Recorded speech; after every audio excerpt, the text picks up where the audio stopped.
Hello everyone. तो इस कहानी के पार्ट 10 की शुरुआत वहीं से होती है जहाँ से पार्ट 2 खत्म हुआ था। पुराने पार्ट्स को जरूर देखें। सीन में दिखाते हैं जब हैसंग और दोंगमिन उस कंकाल को देखते हैं तो हैसंग उसे चेक करता है। बेचारा डरा हुआ दोंगमिन कहता है, चलो हम लोग पुलिस को इन्फॉर्म करते हैं, मुझे बहुत डर लग रहा है। तो एजेंट हैसंग कहता है, नहीं इसकी कोई ज़रूरत नहीं है, ये ह्यूमन का स्केलेटन नहीं है, ये बस एक प्लास्टिक का है। और वो कुछ पिक्स क्लिक करता है एज ए प्रूफ अपने सीनियर को दिखाने के लिए। फिर उसे की मिलती है वहाँ पे। तभी वहाँ प्रिंसिपल पार्क आ जाते हैं टॉर्च जला के और उन्हें डांटते हैं कि तुम लोग यहाँ क्या कर रहे हो। गेट खुला देख के मुझे लगा कि कोई अंदर घुस आया है, तुम बच्चों का मना है यहाँ आना। तो हैसंग बहाना बनाता है, सर वो लोग भूतों के रूमर्स वाली स्टोरी चेक करने यहाँ आए थे। तभी प्रिंसिपल को वो स्केलेटन दिखता है तो हैसंग कहता है, अरे सर ये प्लास्टिक का है। और वो भूतों की कहानी बैलेट स्टूडियो के बारे में भी बताता है। ये सुन वो हैरान होता है जैसे पहली बार सुन रहे हो। हैसंग उन्हें सॉरी बोल के दोबारा ऐसा नहीं करने को बोल के चला जाता है। फिर एजेंट हैसन उस बैलेट स्टूडियो की भूतिया कहानी को वो अपनी टीम को सुनाता है और प्लास्टिक स्केलेटन का भी बताता है और वहाँ मिले कीज को भी दिखाता है। हमें लगता है कि गोल्डन बार और भूतिया कहानी में कोई कनेक्शन है। टोटल 4 भूतिया कहानी होती हैं वहाँ, इसलिए उसे सीनियर से परमिशन मिल जाती है इन्वेस्टिगेशन करने की। यहाँ प्रिंसिपल की बैलेट कहानी के बारे में चेयरवुमन को बताते हैं तो वो सरप्राइज होती है और उन्हें वेट करने को कहती है कि उन स्टूडेंट्स को फॉलो करो बस। अगले दिन हैसंग डोंगमिन से दूसरी भूतिया कहानी के बारे में पूछता है तो वो कहता है, उसे क्या हुआ जो अचानक भूतों की कहानी में उसे इंटरेस्ट आ रहा है। तो हैसन कहता है, कल रात के इंसिडेंट के बाद से उसे क्यूरियोसिटी हो रही है जानने की। तो दोंगमिन वॉल घड़ी की ओर इशारा करता है। इधर दोंगमिन की दादी सू टीचर को कॉल में पूछती हैं कि जो स्कूल वालों ने स्कॉलरशिप के लिए उनकी आईडी मांगी थी, वो आईडी उन्हें कब तक वापस मिलेगी। तो सू कहती है, ये किसने बोला आपको। तो वो कहती है, दोंगमिन के दोस्त जंगेसंग ने बोला। ये नाम सुन टीचर सु बौखला जाती हैं और चिल्लाती हैं कि जंगेसन की तो ऐसी की तैसी। इधर दोंगमिन दूसरी भूतिया कहानी के बारे में बताता है स्टडी हॉल की दीवार घड़ी को, जिसे फादर ग्रैंडफादर घड़ी भी कहते हैं। वो घड़ी चलती नहीं मगर रात के 12 बजे वो आवाज़ करती है।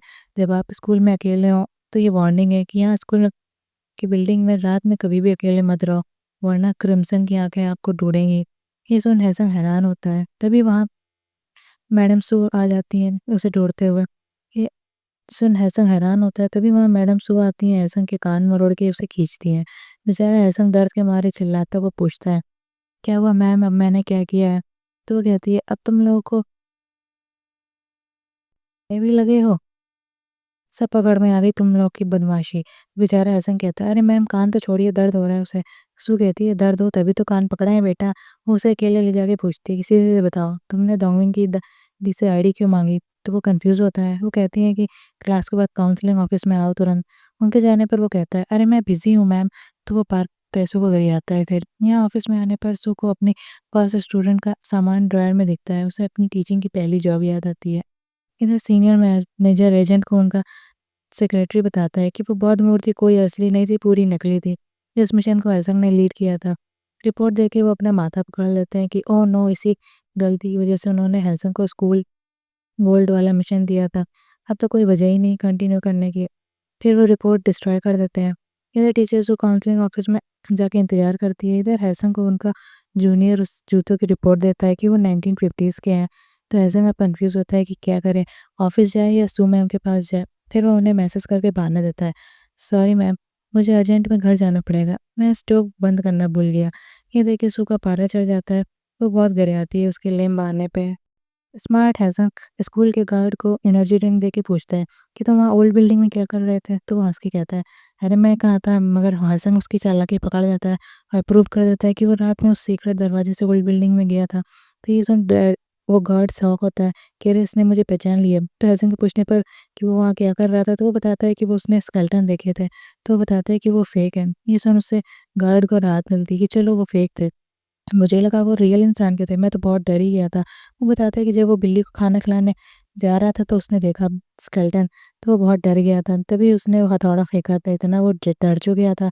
फिर वो स्टूडेंट से सीक्रेट रखने को रिक्वेस्ट करता है। हैसन के जाने के बाद सैंडविच कैफे में वो अपनी टीम को बताता है ये सब इन्फॉर्मेशन। तो हैसन पूछता है, ये तो बताओ कि हम लोग इस सैंडविच शॉप में क्या कर रहे हैं, हम लोग यहाँ पे मीटिंग क्यों कर रहे हैं।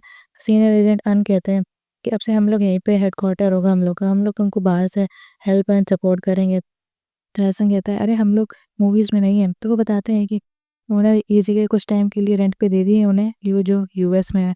मैंने अपनी पेंशन से ये खरीदा है। तो वो पूछता है कि यू ना को क्या ये पता ही है? तो वो कहते हैं नहीं, मैंने उसकी पॉकेट मनी $100 पढ़ाई है। इधर किसी आए टीचर स्कूल जाती है और ऐसा को कर जाती है कि मुझे बेवकूफ़ समझ के रखा है, क्या कोई बहाना देना ही नहीं आता सही से। मगर ये कौन सा लेम एक्सक्यूज़ दिया, गैस बंद करना भूल गया। वाह, हद हो गई। आजकल के बच्चे बहुत तंग हो गए हैं। फिर वह दोंगमिन और तेसू को साथ में जाते देखती है। तो दोंगमिन उससे दादी की आईडी मांगता है, तो वो गुस्सा आया तेसू उसे किक मारता है। तो दोंगमिन रोता है, वो उसकी आईडी तो दे देता है और उसके पैर को कुचलता है। तभी वहाँ टीचर सु आके चिल्लाती हैं कि क्या कर रहे हो तुम? तो वो पूछती है कि तुम यहाँ पे क्या कर रहे हो?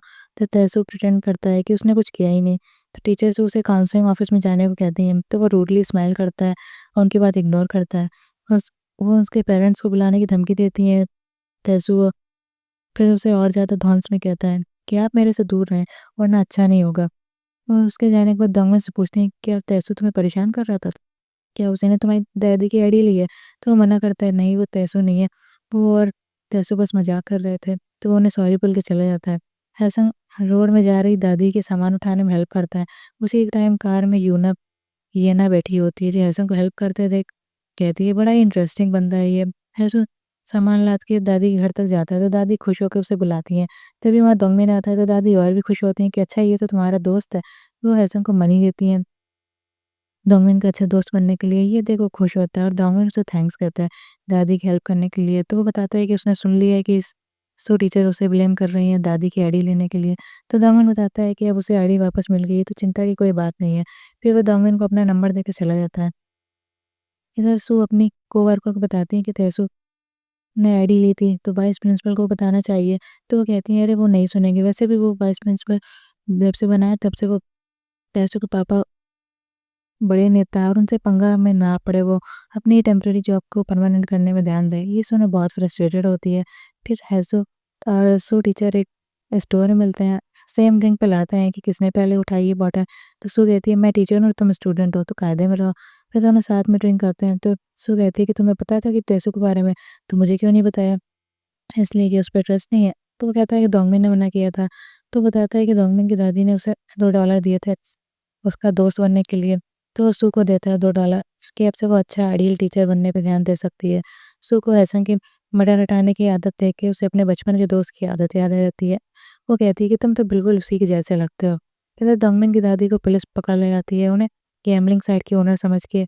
उनकी आईडी की वजह से परेशान दोंगमिन हैसंग का कॉल लगाता है, बताता है कि रोते हुए उसकी दादी को पुलिस ले गई है। तो दोनों भागते हैं, पुलिस स्टेशन जाते हैं। तो दामिन से पूछते हैं कि क्या हुआ? तो वो लोग समझते हैं कि ये सब तेसू ने कराया होगा। तो हैसंग कहता है कि अब ये स्कूल बुलिंग केस नहीं रहा, अब ये सीरियस केस हो गया, किसी एडल्ट को उस बीच में आना पड़ेगा। तो सू कहती है कि मुझे आगे आना पड़ेगा? फिर घर में सू खुद रिग्रेट करती है, ओह नो उसने हाँ क्यों बोला। वो डरती है, फिर कहती है मैं छुट्टी ले लेती हूँ उससे अच्छा। फिर $2 देख के वो हैंडल करने की सोच लेती है और टेस्टों के खिलाफ स्कूल के डिस्कशन बोर्ड में कंप्लेंट कर देती है, और भी बिना अपना नाम बताए। इसके बाद पूरे स्कूल में आग की तरह ये खबर फैल जाती है कि तेसू ने दोंगमिन को बुली किया, और चेयरवुमन को भी पता चल जाता है। और केसीआई वाइस प्रिंसिपल स्टाफ रूम में फिर चिल्लाते हैं कि किसने तेसू के खिलाफ स्कूल के डिस्कशन बोर्ड में कंप्लेन की है, किसकी ये मजाल जो स्कूल को बदनाम कर रहे हैं। कि ये सब सुन टीचर सो चुपचाप शांति से बैठी रहती हैं, आखिर उसी ने जो ये किया होता है। फिर वो पूछते हैं क्या ये किसी टीचर का काम है? तो पूछते हैं टीचर सू क्या ये आपने किया है? तो घबराए सू फेक कॉन्फिडेंस प्रिटेंड करके चिल्लाती है, किसकी इतनी हिम्मत हुई जो इस स्कूल को बदनाम कर रहा है, कौन है वो? मुझे पता चल जाए तो उसको आपके सामने ले आऊँ। तो घबराए वाइस प्रिंसिपल कहते हैं, अरे मैम आप शांत ही हो जाइए, धन्यवाद आपका। आप सभी को कल डोमिन और तेसू के पेरेंट्स मीटिंग में जाना होगा। ये सुन वो शांत होती है, उसे चैन की सांस आती है कि चलो अब उस पे कोई शक नहीं करेगा। इधर कोवर्कर पूछती है टीचर सू से कि क्या आपने की थी कंप्लेंट? तो वो कहती है हाँ, और क्या क्या ऑब्वियस लग रहा था क्या? तो वो लोग कहते हैं हाँ ऑब्वियस तो लग रहा था ज़रूर। तो वो कहती है जो होगा देखा जाएगा। जेल में डोमिन अपनी दादी को खाने पीने और ख्याल रखने को बोलता है। ये देख हैसम को बहुत बुरा लगता है कि वो अभी स्टूडेंट है, इसलिए वो कुछ भी नहीं कर सकता। हैसम रात में वो दीवार घड़ी के पास जाता है, तभी वहाँ चेयरवुमन आ जाती है। वो उसे हेलो कहता है, तो वो कहती है हाँ उन्हें पता है कि प्रिंसिपल से वो उस भूतिया कहानी के बारे में, तुम लोग भूतों की कहानी में बड़ा इंटरेस्ट है। तो हसन कहता है हाँ, वो बड़ा ही क्यूरियस बंदा है इसलिए। तो ये सुन वो हंसती हैं और उससे किसी भी तरह की हेल्प लेनी है तो वो उनके पास आ सकता है, ये बोल के वो चली जाती है। नेक्स्ट डे टीचर सू डोंगमिन की दादी की तरफ से एज अ पेरेंट मीटिंग में आती हैं और तैसू के डैड डोंगमिन से पूछते हैं उनकी साइड की स्टोरी। तो तैसू प्रिटेंड करता है, यार हम लोग तो इतने अच्छे दोस्त हैं और ये तुम क्या कर रहे हो सब। डरा हुआ डोंगमिन कहता है कि वो पोस्ट फेक थी। तैसू ने उसे कभी बुली नहीं किया, उसे बुली करने वाला तो हैसंग है। ये सुन टीचर सू हैरान होती है और बाद में पूछती है अकेले में कि तुमने सच क्यों नहीं बताया, हैसंग का नाम क्यों नहीं लिया। वो कुछ भी नहीं कह पाता डर के मारे, क्योंकि रात में तेसो ने उसे धमकाया था कि अगर उसने हैसंग का नाम नहीं लिया बुली करने वाले में तो उसकी दादी की जान जाएगी। फिर भी डोंगमिन हाउसिंग का ही नाम लेता है। स्टूडेंट्स को पता चलता है कि डोंगमिन ने हैसंग का नाम लिया है बुली करने वालों में। तो ये सुन यूना बहुत शॉक्ड होती है। इधर हैसंग को पता चल जाता है तो वो रनिंग करता है खुद को शांत करने के लिए। डोंगमिन से वो पूछता है, फिर उसने ये झूठ क्यों बोला। तो वो कहता है कि उसे जानना है। तो वो पूछता है कि क्या उसने तुमको धमकाया था। तो वो मान लेता है कि सही कहा, उसे धमकाया गया था। तैसू से वो नहीं लड़ सकता, वो कमज़ोर है, इसलिए वो उसने अपना आसान रास्ता चुना, हैसन का नाम लेके। ये बोलते हुए डोंगमिन रोने लगता है। वो कहता है कि तुम नहीं समझ सकते मेरा दर्द, तुम कभी बुली नहीं किए गए हो इसलिए। वो उसे ये कहता है। तो हैसन कहता है ठीक है, मैंने सुन ली तुम्हारी तरफ की स्टोरी, और जाने लगता है। डोंगमिन पूछता है कि वो उस पे गुस्सा क्यों नहीं कर रहा है। तो हैसन कहता है कि उसे पता है डोंगमिन की गलती नहीं है। हैसन अपने जूनियर को तैसू की डिटेल्स देके उसके बारे में सब पता करने को बोलता है। तो वो बताता है कि गूते नाम का बंदा गैम्बलिंग साइट चलाता है और तैसू उसके लिए आईडीज लाने का काम करता है। कि सुन उसे सब समझ में आ जाता है और स्कूल के स्कूल में हैसन पे जांच कमेटी बैठी जाती है और टीचर्स उसे कॉल करके बुलाती हैं कि तुम कहाँ हो, जल्दी आओ। वो तैयार होकर पूछता है क्या शुरू हो गई मीटिंग। कहती है कि हाँ, तुम्हें जरा भी चिंता नहीं है क्या। वो लोग कुछ टाइम पे उन्हें टालने के लिए बोलता है तो उससे देरी हो सकती है। ये सुन वो बहुत फ्रस्ट्रेट होती हैं कि जल्दी आओ यहाँ, वरना तुमको स्कूल से निकाल दिया जाएगा। वो बाइक से ले जाता है। तो मीटिंग में सब उसका वेट करते हैं कि वो अभी आया नहीं है। तो तेसू के डैड गुरु बोलते हैं जल्दी शुरू करने का मीटिंग। इधर जूनियर एजेंट यंगन की सीक्रेट कॉल एजेंट अर्न और मिशन सुन लेते हैं और सच बुलवा लेते हैं उससे धमका के। इधर मीटिंग में डोंगमिन हैसन का नाम ले लेता है कि उसने बुली किया है और डिसीजन उनका होने ही वाला होता है हैसन को निकालने का। तभी टीचर चुप कहती है, अरे हमें तो पहले कुछ खा पी लेना चाहिए, बहुत बढ़िया मेनू है आज कैफे में। वाइस प्रिंसिपल उसे चुप करा के बिठा देते हैं। तभी वहाँ हैसन स्टेशन से बाइक में आता है हॉर्न मार के। सारे बच्चे उसे देख के इम्प्रेस होते हैं। कूल हैसन को देख के तो गर्ल्स उससे होर्डिंग करती हैं। वो अपने साथ गूते को लेके आता है। सू को चैन की सांस आती है कि चलो टाइम पे आ गया ये। मीटिंग में आके वो उस गूते को लाता है और लेट आने के लिए सॉरी कहता है। यहीं पे इस पार्ट खत्म होता है। चलिए दोस्तों, नेक्स्ट पार्ट का वेट करिए। वीडियो को लाइक शेयर करें, चैनल को सब्सक्राइब करें। फिर मिलता है नेक्स्ट वीडियो में। तब तक के लिए बाय बाय।